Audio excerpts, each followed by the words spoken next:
What's going on, everyone? Welcome back to the show. So the midterm elections are just right around the corner, and I've been saying this for the last few months. When it comes to this midterm election, what we're going to see is a referendum on the president. So if the president is not doing well, we're going to see a flip. And so I want to show you a clip today. We'll talk a little bit about it. We're going to be showing you the numbers when it comes to polling, when it comes to the president's job approval, because that's what we really should be focused on. How is the president doing? And I think right now you have a lot of people out there that feel that the president is not doing a good job. It's been reflected in pretty much every poll that's out there. The vast majority of polls are showing that the president's job approval is underwater. And so we're going to talk a little bit about this. I'm going to show you the Senate map. I'll show you the House map. I'll show you what Democrats need to do to take back control of both the House and the Senate. We're going to do all that in this video. But first off, if you can do me a favor, please like the video. And if you're watching this video and you want to see more content like this, please consider subscribing to the channel. And so let's go and take a look at this clip. It's going to be Harry Enton talking about the president's job approval. Here we go. Costs. Take a look here. Take a look at Donald Trump's overall net approval rating. This is the lowest of his term, the lowest of his second term. We're talking about minus 17 points, 17 points underwater. And unlike in Donald Trump's first term, in which he was negative basically throughout his entire term, Trump actually started off in positive territory here in his second term. But now he's at the lowest point of his second term. But there's an even bigger comparison to be made, okay? So obviously Trump was elected once back in 2016, then he took a 4-year break, and then, of course, he's serving his second term, and it's his second presidency. So I went back and I looked at all of the presidents at this point in a presidency, all of them at this point in a presidency, and guess what? Donald Trump is the lowest ever at this point in a presidency, lower than Joe Biden, lower than Jimmy Carter, lower than Ronald Reagan. He's lower than all of them at this point in a presidency. You know, you can make any sort of swimming comparison you want. Maybe you want to make a comparison with a diver like Greg Louganis. Maybe you want to make a swimming comparison, Michael Phelps. Maybe if you're me, like an old Jewish soul, you want to make a comparison with Mark Spitz. Either way, he is very much. And so you see the president's job approval. This is the worst job approval that we've seen a president have.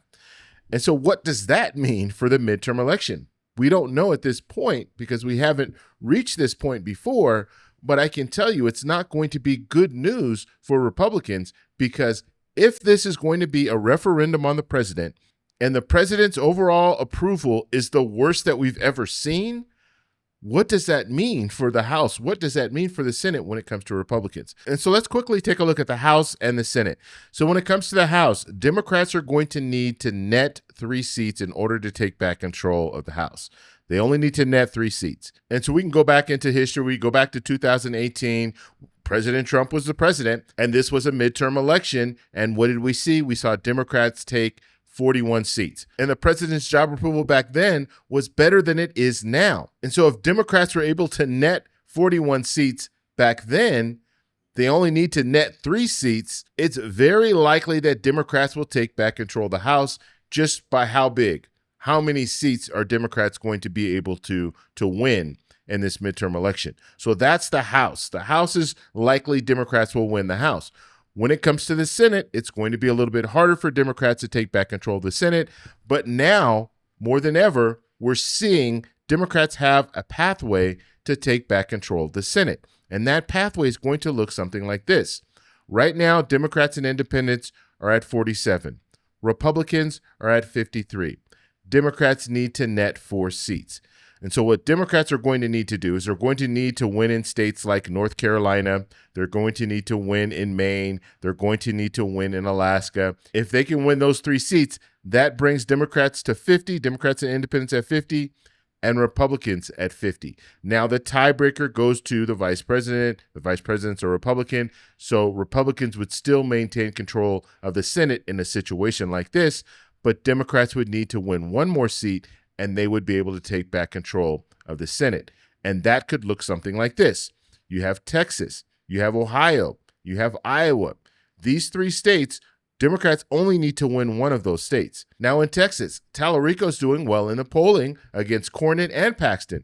Now We have the runoff on the Republican side, so Cornyn and Paxton, we're going to have to see who wins that race. But it doesn't really matter who wins because Tallarico is neck and neck with both of them. And in some polling, Tallarico is ahead of both Cornyn and Paxton. So we'll have to see how that develops. So Democrats have a real shot at winning Texas.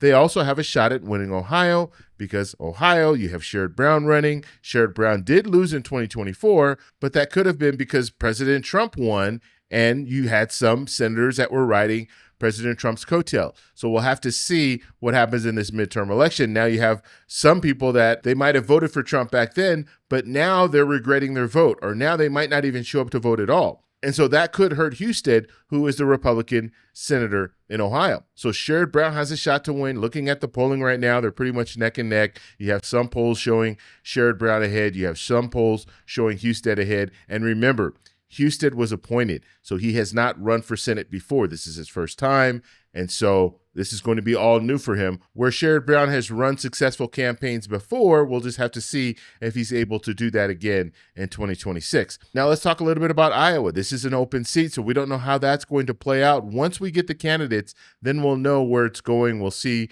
some better polling coming out of Iowa. But Democrats only need to win one.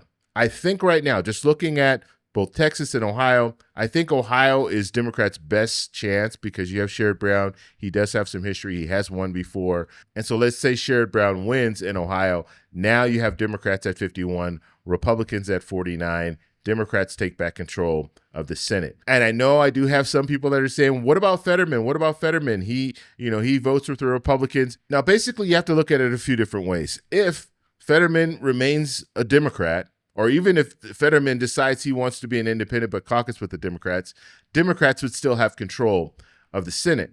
And so it's not going to change anything. Now, if Fetterman decides that he wants to become a Republican, that is different. And so if Fetterman decides to stay Democrat, but he wants to, vote with Republicans on certain issues, that would be much like a Manchin. But that doesn't mean that Democrats don't have control. Democrats would still have control of the Senate. And that is what's important. And so we're not going to see a really big change when it comes to that. So when people are talking about Fetterman, as long as Fetterman stays Democrat or becomes an independent and caucus of the Democrats, we're still going to be in the same situation. If Democrats are able to net those 4 seats, they will still have control of the Senate.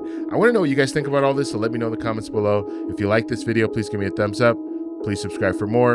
And remember, stay informed, stay engaged, and I'll talk to you in the next one. Bye. So that's all we have for this video. Make sure if you guys want to send me an email, you can do that, david@thetecshow.com. Like the video, subscribe for more, and check out these videos over here for some more great content. Talk to you later. Bye.